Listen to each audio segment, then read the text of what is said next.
Hi there and welcome to my walkthrough of my audiobook reading tracker for 2026. So when you first open the tracker, you're going to have a couple of extra sheets here, starting with instructions if you're a bit of a visual learner, or you need some refreshers. There's also this page called selections. One of the very first things you should do when you open up your sheet is just go through this and make sure you don't want to add anything to, say, the genres or the subgenres. You can also go ahead and change anything else, like the books you bought from, where you bought your books from. These might be different for you given on where you live. But once you've got all of these selections the way you want them, make sure you come down here, right click on selection and hide sheet. That way you won't see it when you're navigating normally, but its options still will pop up when you need them, like here in the statuses or here in your star ratings. Now, let's take a look at the first page, your goals page. Now, I don't recommend messing with this one too much, as most of it will be automatically updated over here on the left. So the things you want to change when you first open your sheet is your goal. Mine is 100 books a year, and to get my physical TBR down to 0. Now you can go ahead and put in a goal for how many books you want to read each month. It'll go and total that, and the next columns will be automatically filled out by the spreadsheet. As you can see, it's got formulas in here, so make sure you don't go and touch these sections. These two will also automatically update depending on your series tracker and how you fill that out. These are just some little check boxes you can go and check off once you finish your particular reading challenges that you want to do for the year. Over here, we have your top 12 books for each month.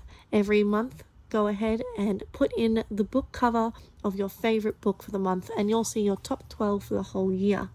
In order to insert book cover, just go up to insert image into cell. This is another one that is going to be automatically done for you. This will tell you how many stars you've given out over the entire year. So you'll be able to see if you tend to have more 3-star books, or maybe a lot of 5-star books. Maybe you've had a really horrible year and you've got a lot of 2 stars. That'll all generate over here for you, so you can just see it in a holistic way. Next up is your reading challenges page. Now, I've pre-populated 26 in 26 for you, as this is one of the most popular reading challenges there is.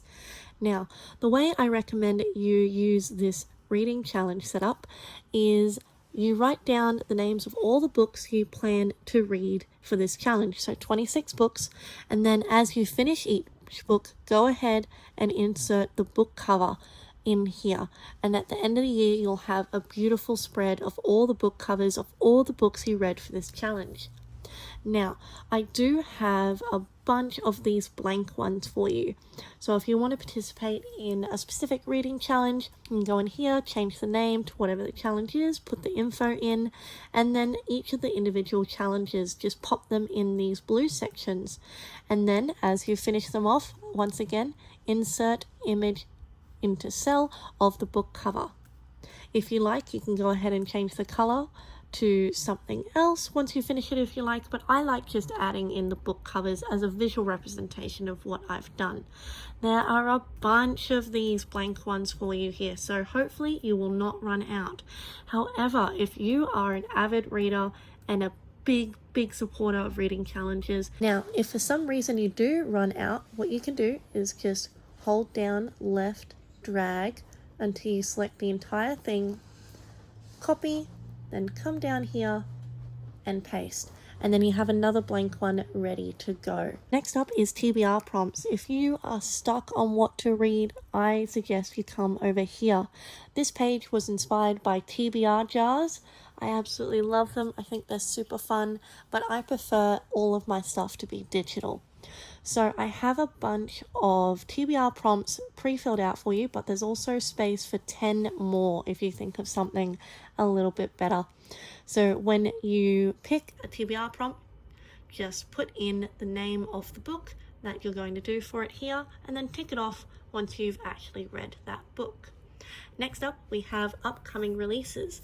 This is a great way for you to keep track of those books coming out later in the year so that you don't forget about them. Just pop the title in the appropriate month and you can change your status to pre-ordered or need to order, so you will never miss out again. Next is your monthly TBR. At the start of every month or the end of the previous month, make sure you come in here, write down the names of all the books you want to read, and because this is an audiobook specific tracker, I want you to come in here and convert your audiobook length into minutes. Now, this is important because in further sheets like this, I need you to put in the minutes in order for your goals one to update properly. The way this is formatted is it will take your minutes and it will put it into hours total for you, so you don't have any weird numbers. So if you go ahead and put the minutes in here, it'll be a lot easier for you to copy and paste those details over to here. But also put a link into the Amazon page if you like, and then throughout the month you can change the status to finished, reading, missed, or DNF. Don't worry if you miss a book, you can always copy and paste it into the next month. This sheet was inspired by bullet journalers. I loved the way they had all their beautiful book covers spread out on the page, so I wanted to make my own. Just go ahead, insert image into cell every time you finish a book, and don't forget to put your star rating as well. It's a beautiful way to see your entire year at a glance. And as we were discussing before, next up is the detailed books read page. Now, you can go as nitty-gritty on this as you like or as vague as you like. However, in order for things to work properly here on the goals page, I highly recommend you at least put in the title, author, status, month read, this will affect the goals page, and minutes. If nothing else, make sure you put those ones in so your goals page works normally. Now, you've got to choose from statuses, currently reading, finished, or DNF, the month read, whether you physically own it or you borrowed it from the library, your star rating, author status, so if they're debut, new to you, or you've read them before. If it's part of a series, what's the name of that series and what number in the series? Or is this the final book? Is this part of a readathon? Yes, no. Is this a reread perhaps? What's the main genre, the secondary genre? When was it published? I didn't want this to be too complicated, so I just put new release as in this year, 2026, last year, 2025, or backlist, anything older than that. And then the link you can pop here. If you've already popped it into your monthly TBR, just copy and paste. And then here you can go super crazy. These little note sections on the tropes that were in the books, the characters' names, and finally a summary section for what actually happened in the book, in case you're like me and forget everything that happened in book 1 by the time book 2 comes out. Next up, we have the bookshelf. This is different to books read because this isn't just the books you've read this year. These are all the books you own and ever read before.